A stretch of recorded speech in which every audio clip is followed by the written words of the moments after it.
Subscribe करिए हमारे channel target UP TET CTET को और बेल आइकन को दबाइए।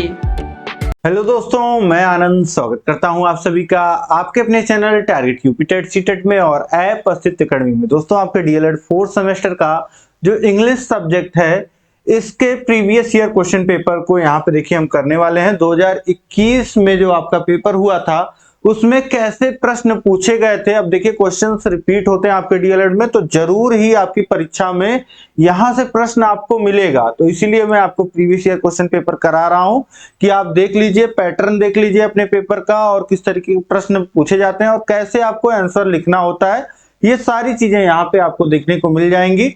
इसी तरीके से आपको सभी जितने भी ईयर्स हैं सभी ईयर्स के क्वेश्चन पेपर्स जो है सॉल्व करा दिए गए हैं। पहले रेनू मैम के द्वारा कराए गए थे और मैं अब आपको इस तरीके से डिजिटल बोर्ड के माध्यम से करा दे रहा हूं। अब चलिए स्टार्ट करते हैं हम। इससे पहले आप इस क्लास को लाइक कर दीजिए, अपने सभी दोस्तों में शेयर कर दीजिए ताकि सभी लोग कम समय में पेपर अपना देख लें किस तरीके से आता है और कैसे प्रश्न यहां से पूछे जाएंगे ये भी देख लीजिए। देखिए ऑब्जेक्टिव में पहले 5 प्रश्न आपके, Who developed the direct method? Maximilian Berlitz, C J Dodson, Kripa K Gautam, none of these. तो देखिए जो आपका डायरेक्ट मेथड है ये डेवलप किया गया था मैक्सिमिलियन बर्लिट्ज के द्वारा। तो ऑप्शन ए जो हो जाएगा यह बिल्कुल सही हो जाएगा। और जो ऑप्शन बी में दिया गया है सीजे डॉटसन, इनके द्वारा जो है बाइलिंगुअल मेथड जो है वो आपका डेवलप किया गया था। तो दोनों ही बहुत महत्वपूर्ण है, दोनों ही आप याद रखिएगा। तो याद रखिए डायरेक्ट मेथड मैक्सिमिलियन बर्लिट्ज और बाइलिंगुअल मेथड सीजे डॉटसन, दोनों में से एक क्वेश्चन आपकी परीक्षा में जरूर पूछेगा। तो 1 नंबर ये आपके फिक्स है। इसके बाद देखिए ये भी आपका जो प्रश्न है ये भी 1 नंबर फिक्स है। तो यहां से पहले ही 2 क्वेश्चन में आपको 2 नंबर जो है ये फिक्स है, आपकी परीक्षा में पूछे ही पूछे जाएंगे। और इन 2 क्वेश्चन में तो एक क्वेश्चन आप 100% लिख के ले लो कि ये जो मैं बताने जा रहा हूं। देखिए ध्यान से देखिएगा, सेकेंडरी लैंग्वेज स्किल्स आर। अब देखिए जैसे गणित में आपकी 4 संक्रियाएं होती हैं मूलभूत, जोड़, घटाना, गुणा, भाग, वैसे ही किसी भी भाषा को आप सीखोगे तो उसमें 4 बेसिक स्किल्स होती हैं। सुबोपली, जिसे हम हिंदी में सुबोपली। अब सुबोपली ये क्या है? सुनना, बोलना, पढ़ना, लिखना, यानी कि लिसनिंग, स्पीकिंग, रीडिंग और राइटिंग। ये 4 चीजें होती हैं। यही 4 चीजों में अब 2 तरीके के प्रश्न बनते हैं। ये देखिए पहली जो 2 चीजें हैं ये आपकी क्या है? ये आपकी प्राइमरी स्किल है। प्राइमरी स्किल है। क्यों प्राइमरी है? अब देखिए सबसे पहले आप क्या करते हो, कोई भाषा जैसे अनजान है आपके लिए, इंग्लिश शुरू में आप नहीं जानते थे, तो पहले क्या, पहले बताया गया कि पहले आपको क्या बताया गया? पहले आपको मान लेते हैं कि आप जानते थे सेब, आपको क्या बताया गया? एप्पल। तो पहले आपने क्या किया? एप्पल सुना, फिर एप्पल बोला।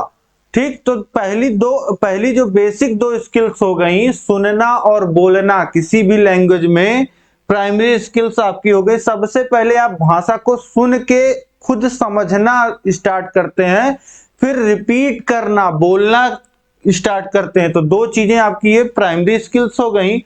और ये आपकी जो हो गई रीडिंग और राइटिंग, ये आपकी क्या हो गई? ये आपकी सेकेंडरी स्किल्स हो गई, सेकेंडरी स्किल्स। ठीक, अब इसके बाद तो यहां पे आप राइट आंसर तो देख लीजिए, सेकेंडरी स्किल जो हो जाएगा आपका रीडिंग और राइटिंग हो जाएगा, ऑप्शन सी सही हो जाएगा। लेकिन अभी यहां पे और समझने की आपको जरूरत है। यहां से एक प्रश्न और बनता है, वो बनता है क्या? आपका रिसेप्टिव स्किल और प्रोडक्टिव स्किल। अब ये रिसेप्टिव स्किल क्या है, प्रोडक्टिव स्किल क्या है?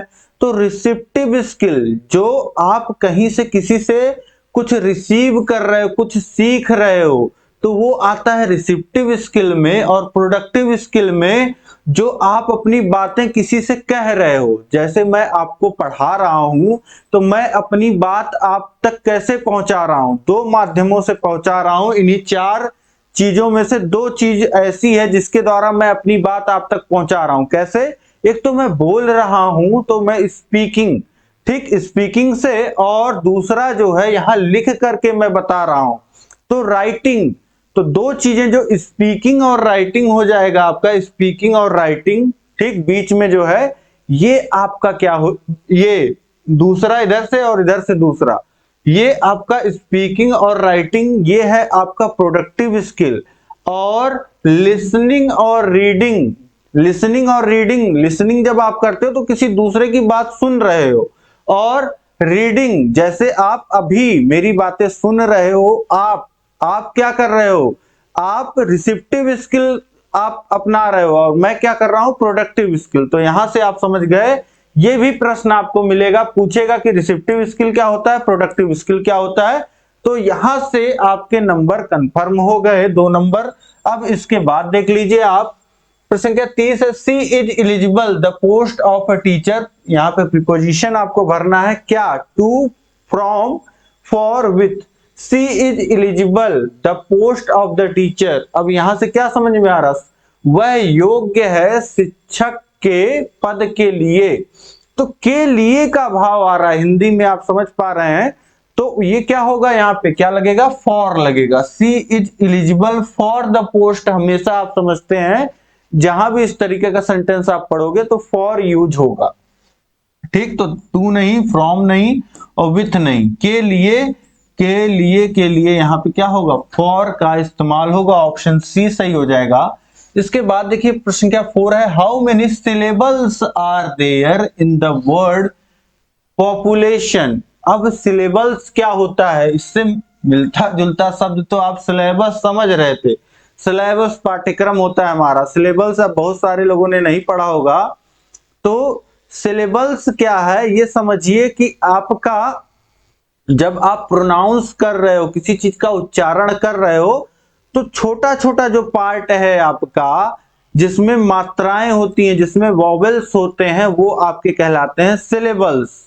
ये आपके जो शब्द है उसके बेसिक यूनिट है, मतलब इसी के द्वारा जो है आपका शब्द बन रहा है। जैसे एक तो आपका होता है जो आपके अक्षर होते हैं, जो आपका एबीसीडी है, उससे आपके शब्द बनते हैं। लेकिन एक साउंड, जो शब्द बोलते सजे, जैसे पॉपुलेशन जब मैं बोल रहा हूं तो मैं क्या बोल रहा हूं, पॉप यू ले शन, ये चार चीजें मैं बोल रहा हूं, जिसमें देखिए आपके vowels A E I O you ये आ रहे हैं। देखिए एक एक आपका वॉवेल, एक मात्रा जरूर आएगी, जैसे पॉप, हिंदी में आप सोचिए पॉप, यू, ले, एक ही मात्रा, और शन।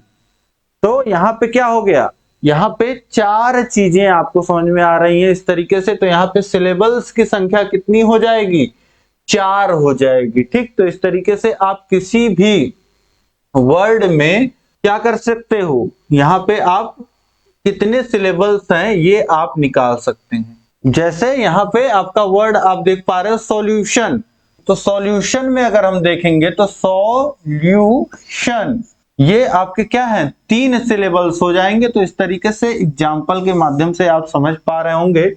अब इसके बाद देखिए लास्ट आपका यहां पे ऑब्जेक्टिव्स में fill in the blanks. If I were a rich man I dash you would help you would have helped you none of these।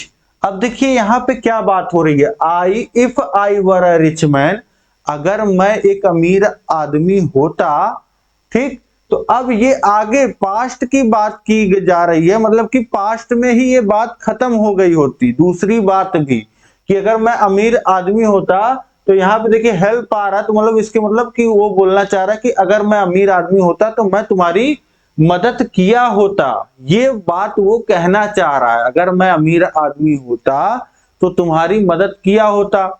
तो अब यहां पे ये आपका पास्ट टेंस में है तो दूसरा भी आपका पास्ट टेंस में होगा, तो यहां पे क्या लगेगा, आई वुड हेल्प।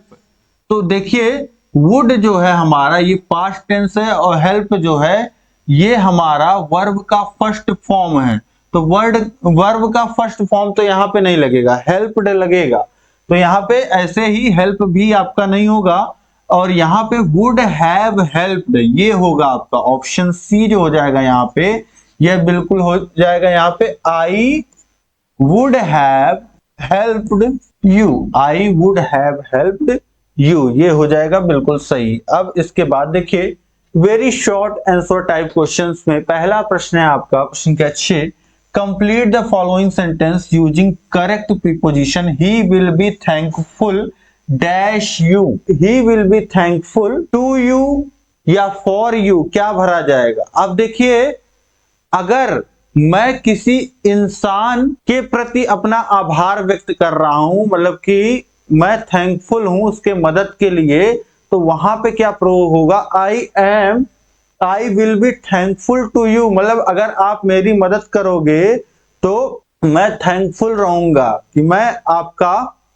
आभारी रहूंगा, ठीक। और अगर किसी चीज के लिए किसी काम के लिए तो वहां पे क्या होगा, के लिए का भाव आएगा तो फॉर जुड़ेगा, लेकिन यहां पे इंसान से आप थैंकफुल हो तो he will be thankful to you, he will be thankful to you यहां पे लगेगा, तो he will be thankful to you बिल्कुल सही हो जाएगा।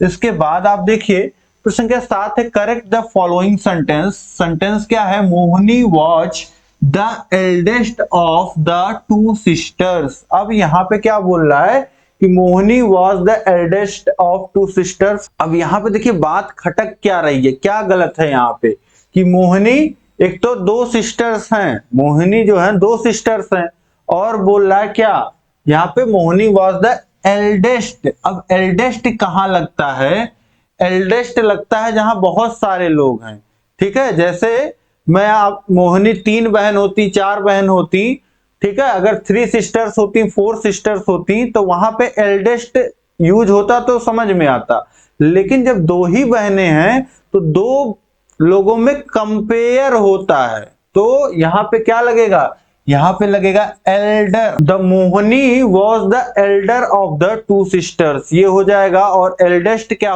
देखिए ये कंपैरेटिव डिग्री है, ये सुपरलेटिव डिग्री है, तो यहाँ पे कंपैरेटिव डिग्री का प्रयोग होगा और सुपरलेटिव डिग्री का प्रयोग होता है जहां से 3 या 3 से अधिक लोग जहां पे होते हैं। तो इस तरीके से यहाँ पे Elder, Mohini was the Elder of two sisters, ये बिल्कुल सही होगा। इसके बाद देखिए right the 2 limitations of the drill approach method. अब ड्रिल मेथड में क्या होता है कि रिपीटिशन होता है, एक ही चीज की बार बार प्रैक्टिस होती है, ठीक। तो अब ड्रिल मेथड का लिमिटेशन आपको बताना है, मतलब कि क्या कमियां हैं ड्रिल मेथड में, ये आपको बताना है। तो 2 लिमिटेशंस लिख लीजिए। पहला है drill approach method is not much more effective for intermediate teaching और अपर इंटरमीडिएट लेवल स्टूडेंट्स। अब आप देखिए छोटे में क्या होता है, छोटे में बच्चों को रटने वाली चीजें जो हैं वो सिखानी होती हैं, तो वहां पे बच्चों को रट्टा मार पढ़ाई कराते हैं टीचर्स, बिल्कुल सही बात है कि वहां पे एक तो समझाया जाता है, आजकल फिगर्स आ गए हैं, बहुत सारी चीजें आ गई हैं, आपकी किताबें रंगीन होने लगी हैं और उसके बाद बहुत सारे माध्यम आ गए हैं, ऑडियो विजुअल माध्यम आ गए हैं, लेकिन जब हम लोग छोटे थे स्कूल्स में पढ़ रहे थे तो क्या करते थे, टीचर्स टेबल रटवाते थे मैथ में, और इंग्लिश में A to Z पूरा रटवाते थे, और इसी तरीके से A for Apple, B for ball ये रटवाया जाता था। तो ये कहीं ना कहीं क्या है, आपका ड्रिल मेथड है। तो इस ड्रिल मेथड में ये ड्रिल मेथड आपका कब, छोटे लेवल तक ही काम करता है, जब आप बड़े जाओगे, आप साइंस पढ़ोगे, कॉमर्स पढ़ोगे या ह्यूमैनिटीज पढ़ोगे, तो वहां पे आपका काम रटने से नहीं चलेगा, जब तक आप समझोगे नहीं चीजों को तो ये मेथड आपका बड़े होने पे काम नहीं करता है। तो drill approach method is not much more effective for intermediate teaching, यानी कि इंटरमीडिएट या अपर इंटरमीडिएट लेवल पे यह जो है वो सही मेथड नहीं है, नहीं काम करता है। Drill method also has disadvantage that implementation of drill method is monotonous and the students only practice how to pronounce the word। अब इसमें क्या है, इसमें आप देखिए, मैं आपको बता क्या रहा हूं, मैंने अभी आपको बताया कि प्राइमरी लेवल पे बच्चों को हम क्या करते थे, शुरू में जो है हमको क्या रटाया केवल जाता था। तो अब जब केवल रटाया जाएगा तो मोनोटोनस हो जाएगा। मोनोटोनस का मतलब क्या हो गया कि निराशा, एक बिल्कुल कोई इंटरेस्ट बच्चा लेगा ही नहीं, उसमें कोई एक्साइटमेंट नहीं रहेगी चीजों को सीखने को लेकर के। जब आप बार बार एक ही चीज प्रैक्टिस करा रहे हो, केवल बुलवा रहे हो, A for apple, B for ball, तो वहां पे क्या होगा, वहां पे बच्चा जो है एक तो निराशा फील करेगा और केवल वो बोलना सीख पाएगा, ठीक है, वो कोई इंटरेस्ट नहीं ले पाएगा। तो ये दो लिमिटेशंस हो गई। इसके बाद आप देखिए क्वेश्चन नंबर 9 है, combine the following sentence into compound sentence. Compound sentence क्या होता है, दो अलग अलग सेंटेंस को मिला करके एक सेंटेंस लिख देना, ये होता है आपका कंपाउंड सेंटेंस। जैसे make haste we shall miss the train, तो यहां पे जल्दी करो, we shall miss the train, नहीं तो ट्रेन छूट जाएगी। तो यहां पे क्या होगा, मेक हैसल और we shall miss the train, जल्दी करो नहीं तो ट्रेन छूट जाएगी। यही यहां पे दोनों को मिला करके बोल दिया गया, ठीक है, जल्दी करो हमारी ट्रेन छूट जाएगी। तो ये दो अलग अलग शब्द थे, इसको मिला करके हमने क्या बोल दिया, मेक हसल और we shall miss the train, जल्दी करो वरना हमारी ट्रेन छूट जाएगी। तो ये हो गया for combining two complete sentences comma and a conjunction, जैसे एंड, बट, और, फॉर, यट।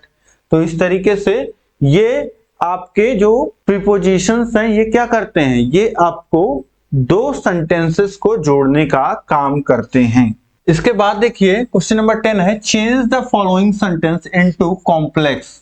अब कॉम्प्लेक्स सेंटेंस में आपको चेंज करना है। सेंटेंस यहां पे लिखा है, आई शॉ अ वुंडेड डॉग, आई शॉ अ वुंडेड डॉग, आई शॉ मैंने देखा, अ वुंडेड डॉग एक घायल कुत्ता, मैंने एक घायल कुत्ता देखा। अब इसको कॉम्प्लेक्स सेंटेंस में बनाना है। तो कॉम्प्लेक्स सेंटेंस का मतलब समझिए आप पहले। कॉम्प्लेक्स सेंटेंस में आप देखोगे इसमें दो क्लॉज होते हैं, एक तो आपका होता है इंडिपेंडेंट क्लॉज और जो बाद में आता है वो आपका होता है डिपेंडेंट क्लॉज, ठीक। तो इसको आप कैसे बनाओगे, एक तो सीधे सीधे बात बोल दी गई कि मैंने एक घायल कुत्ता देखा। अब इसको घुमा करके कॉम्प्लेक्स, थोड़ा इसको कॉम्प्लेक्स करना है इस बात को, तो आप कैसे बोलोगे, तो इसको आप बोलोगे मैंने एक कुत्ता देखा जो घायल था। तो इसको आप कैसे लिखोगे, आई सॉ अ डॉग, मैंने एक कुत्ता देखा, ये आपका एक इंडिपेंडेंट आपका सेंटेंस हो गया। फिर इसी पे डिपेंडेंट यहां पे कैसे स्टार्ट होगा, विच वॉज वुंडेड, जो घायल था, मैंने एक कुत्ता देखा जो घायल था। तो I saw a dog which was wounded, ये आपका उत्तर हो जाएगा। इसके बाद देखिए क्वेश्चन नंबर 11 है, change the following sentence into future continuous tense. Future continuous tense में चेंज करना है, I do not learn my lessons, मैंने अपने पाठ नहीं सीखे, I do not learn my lessons. तो यहां पे अब इसको फ्यूचर कॉन्टिन्यूअस टेंस में जब हम चेंज करेंगे तो ये कैसा हो जाएगा, जैसे मैंने अपने पाठ नहीं सीखे, ये आपका अभी कैसे है, प्रेजेंट टेंस में है, इसको मैं कैसे बोलूंगा फ्यूचर में, मैं अपने पाठ नहीं सीखूंगा, कॉन्टिन्यूअस टेंस रहेगा, फ्यूचर में बोला है। तो आई शैल नॉट, फ्यूचर में क्या हो जाएगा, आई के साथ शैल, नॉट बी यहां पे इस्तेमाल होगा, बी इस्तेमाल होगा और आईएनजी फॉर्म इस्तेमाल होगी वर्ब की, क्योंकि फ्यूचर कॉन्टिन्यूअस टेंस है। तो I shall not be learning my lessons, तो ये हो जाएगा आपका फ्यूचर कॉन्टिन्यूअस टेंस, ठीक। तो इस तरीके से यहां पे आप सीख गए 11 प्रश्न। अब इसके बाद आपके स्टार्ट होते हैं शॉर्ट आंसर टाइप क्वेश्चंस। अब इसके बाद देखिए लघुत्तरीय प्रश्न है। यहाँ पे लघुत्तरीय प्रश्नों में पहला प्रश्न जो है आपका क्वेश्चन नंबर 12, देखिए, write a letter to your brother advising him to work hard at his studies to get first rank. अब यहाँ पे आपको पत्र लिखना है, लेटर लिखना है अपने भाई को उसके स्टडी में, उसको कि वो और मेहनत करे जिससे वो पहली रैंक प्राप्त करे, इसके लिए लेटर लिखना है। तो सबसे पहले देखिए यहाँ पे आंसर में आप सबसे पहले जो आपका एड्रेस है, डेट है, वो आप यहाँ पे डालोगे राइट हैंड साइड पे। ठीक है, यहाँ पे सेट करने में थोड़ा सा दिक्कत हो गया, तो ये आपका आएगा बिल्कुल राइट हैंड साइड पे टॉप में। उसके बाद आप लिखोगे डियर अनु, जैसे लिखा हुआ है तो डियर अपने भाई का नाम आप लिख दोगे, जैसे डियर अभय। ठीक, उसके बाद एक लाइन नीचे, I have received your letter regarding your marks in the half yearly examination. तुम्हारा लेटर मुझे मिल गया है जो तुमने अपने हाफ ईयरली एग्जाम के बारे में मुझे लिखा था। ठीक, यू हैव मस्ट पास्ड, तुम्हें पास होना चाहिए। Your marks are very discouraging, तुम्हारे मार्क्स जो हैं वो बहुत जो है संतोषजनक नहीं है, डिस्करेजिंग है। ठीक है, you should now work hard so that you may get a first rank. अब तुमको और कठोर मेहनत करना चाहिए जिससे तुम पहले स्थान पे आओ। I hope you will be serious in your studies now, और मैं उम्मीद करता हूं कि तुम अब अपने पढ़ाई को लेकर के और गंभीर रहोगे। I wish you best of luck. ठीक, तो यहां पे देखिए बहुत ही क्लियर कट लाइन में आपको लेटर बहुत ही छोटे में, बहुत बड़ा नहीं आपको लेटर लिखना है। ठीक है, 4-5 लाइन आप लिख दोगे बहुत है। ठीक है, 8 से 10 सेंटेंस भी बहुत रहेगा। यहाँ पे देखिए कुल आपके कितने, 1 सेंटेंस, 2 सेंटेंस, 3 सेंटेंस, 4, 5 और ये 6 सेंटेंस लिखा गया है। तो यही 6 से 8 सेंटेंस ही अब बस आपको लिखने हैं। और लास्ट में यहां पे इसको आप यहां पे लिखिएगा योर लविंग ब्रदर, और अपना नाम आप लिख सकते हैं। ठीक, तो इस तरीके से ये आपका लेटर हो जाएगा। और आपको इसमें क्या सीखना होता है, इंग्लिश में आपसे एप्लीकेशन भी पूछता है, तो एप्लीकेशन भी आप लिखना सीख लीजिएगा, वो कहीं ना कहीं मैं आपको सिखाई दूंगा। इसके बाद देखिए क्वेश्चन नंबर 13 है, right a paragraph on online teaching challenges for teachers. अब यहां पे आपको बताना है कि ऑनलाइन शिक्षण में, ऑनलाइन पढ़ाने में, जैसे अचानक जब कोरोना आया, महामारी आई, तो टीचर्स को ऑनलाइन जाना पड़ा। तो उस समय की सिचुएशन को आप इमेजिन करिए, क्या सिचुएशंस हुई थी। एक तो पहले तो प्लेटफॉर्म की दिक्कत हुई कि कहां पे टीचर्स पढ़ाएं, फिर दूसरा जो प्लेटफॉर्म है, जो टेक्नोलॉजी है, वो टीचर को भी आनी चाहिए, स्टूडेंट को भी आनी चाहिए, तो ये दूसरी दिक्कत हो गई, मतलब टेक्नोलॉजी को यूज करना। और तीसरा दिक्कत जो है वो आपके पास वो सारे डिवाइसेस, वो सारे रिसोर्सेस आपके पास होने चाहिए, तभी तो आप एक्सेस कर पाओगे। तो रिसोर्सेस भी वहां पे एक फैक्टर प्ले करते हैं, और कहीं ना कहीं मनी, कॉस्ट, ये आपका रोल प्ले करती है। तो 4 तो यही मेन हो गए। अब यहां पे आप देखिए चैलेंजेस में, online teaching a challenge for teachers. Teachers have faced numerous challenges while transitioning to online teaching. Some of main challenges during online class in teachers have faced technical difficulties. देखिए, जो चलाने, जो इस्तेमाल करने नहीं आता टेक्नोलॉजी को, उसको क्या बोल देते हैं, technical difficulties. Engaging student, managing class size, assessing student learning, time management, increased workload etc. तो यहाँ पे देखिए बच्चों को मैनेज करने में भी दिक्कत होता है, और कौन बच्चा कितना सीख पा रहा है ये भी समझने में प्रॉब्लम होता है, और इससे जो है वर्कलोड भी बढ़ जाता है। ऑनलाइन क्लास से एक एक्स्ट्रा बर्डन पड़ता है टीचर पे। देखिए तो यहाँ पे क्या लिख सकते हैं, जैसे पॉइंट में आप लिखिएगा, तो ये ज्यादा अपीलिंग रहेगा, आपको ज्यादा नंबर मिलेगा। Technical issues, adopting new technology, lack in person communication, तो एक से एक जो है बातचीत नहीं हो पाती, 1 to 1। इसके बाद देखिए distraction and lack of facilities, और पांचवा है unrecognised and inefficient time management. छठवां है keeping track of the progress and the assignments, और सातवां है lack of technical and software knowledge. तो इतना आपको समझ में आ गया कि क्या क्या चीजें लिखनी है, ये आप लिख लोगे। इसके बाद देखिए क्वेश्चन नंबर 14 है change the following sentence into passive voice. अब एक्टिव वॉइस में आपको सेंटेंस दिया गया है, उसको पैसिव वॉइस में चेंज करना है। देखिए पहला सेंटेंस जो दिया गया है, I am writing a letter, मैं एक पत्र लिख रहा हूं, तो इसको कैसे बोला जाएगा, मेरे द्वारा पत्र लिखा जा रहा है। तो a letter is being written by me, इसका ये हो जाएगा। दूसरा देखिए who breaks the rules, who breaks the rules, नियम किसने तोड़े, तो ये नियम किसके द्वारा तोड़े गए, ये हो जाएगा। तो बाई हुम, यहां पे हु की जगह क्या आ जाएगा, by whom the rules were broken, ये इसका पैसिव वॉइस हो जाएगा। अब इसके बाद आप देखिए क्वेश्चन नंबर 15 है fill the blanks with correct conjunction. यहां पे पहले ही fill in the blanks, he was poor, he was honest, वह गरीब था, वह ईमानदार था। तो यहां पे आपके दिमाग में कौन सा शब्द आ रहा है हिंदी का कि भर दिया जाए जिससे जो है ये गैप फिल हो जाए। यद्यपि वह गरीब था, यद्यपि वह गरीब था,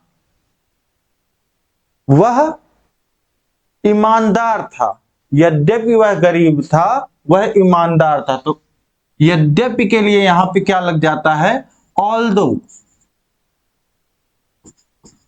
यहां पे क्या प्रयोग हो जाएगा, ऑल्दो का प्रयोग होगा यहां पे। इसके बाद देखिए दूसरा है I doubt dash he will pass, I doubt, मैं संदेह करता हूं किस पर, तो यहां पे ही विल पास, वह पास होगा, मुझे संदेह है कि वह पास होगा, मुझे संदेह है। तो यहां पे किसी पे संदेह, किसी बात पे, तो इसके लिए क्या प्रयोग होगा, आई डाउट दैट, मुझे संदेह है कि की जगह क्या आएगा, दैट ही विल पास। ठीक, इसके बाद देखिए क्वेश्चन नंबर 16 है change the following sentence into indirect speech. पहला स्पीच देखिए क्या है, the teacher said to me sit in the class, शिक्षक ने मुझसे कहा कक्षा में बैठ जाओ। तो अब इसका पैसिव वॉइस आप देखिए, इसका आपको क्या बनाना है, आपको इनडायरेक्ट बनाना है। ठीक है, ये डायरेक्ट सेंटेंस है, इसको इनडायरेक्ट बनाना है आपको। तो the teacher said to me sit in your class, the teacher said to me, जहां पे बोला the teacher said to me, इसका यही हो जाएगा, द टीचर सेड, सॉरी, इसका जो इनडायरेक्ट स्पीच होगा, the teacher said to me sit in, अब देखिए सेंटेंस आपको दिया है the teacher said to me sit in your class, तो इसका इनडायरेक्ट स्पीच जो हो जाएगा, the teacher told to me, the teacher told me to sit, the teacher told me to sit in the class. तो यहां पे said to me की जगह the teacher told me to sit इन, और your की जगह क्या आ जाएगा, माई, क्योंकि मुझसे कहा। ठीक, तो माई क्लास ये हो जाएगा। और दूसरा सेंटेंस है she said to Sita kindly help me, she said to Sita kindly help me, तो शी रिक्वेस्टेड सीता, जो यहां पे शी सेड टू सीता, यहां पे अब काइंडली हेल्प मी मतलब कि कोई वो मदद मांग रही है, तो रिक्वेस्ट करोगे आप, तो यहां पे वो रिक्वेस्ट करेगी, तो she requested Sita to kindly help her, ये हो जाएगा। इसके बाद आप देखिए क्वेश्चन नंबर 17 है what are objectives are story telling in the classroom.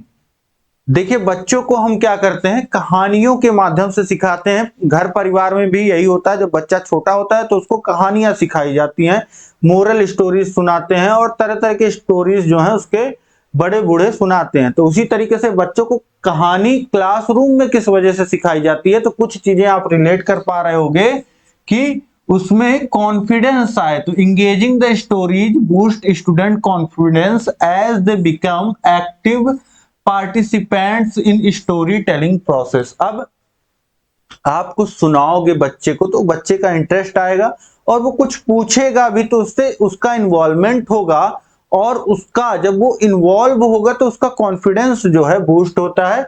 इसके बाद देखिए cultural awareness, cultural understanding, telling stories allow children to experience different words, countries and tradition. अब जैसे हमारे बड़े बूढ़े हमको कहानियां सुनाते हैं पुराने समय की, कि अंग्रेजों के समय ऐसा होता था, ये सारी चीजें होती थी, और जब टेक्नोलॉजीज नहीं थी, जब हरित क्रांति नहीं थी, तो इस तरीके से खेती किस तरीके से होती थी, और जब देश में पैसा नहीं था तब सीमा पे जवान किस तरीके से रक्षा करते थे। तो ये सारी चीजें जो है इन कहानियों के साथ हम बड़े हुए हैं और इससे हमें अपना कल्चर भी पता चलता है और किस समय में हम कैसे रहे हैं वो सारी चीजें पता चलती हैं। तो कल्चरल अवेयरनेस इसी को बोलते हैं।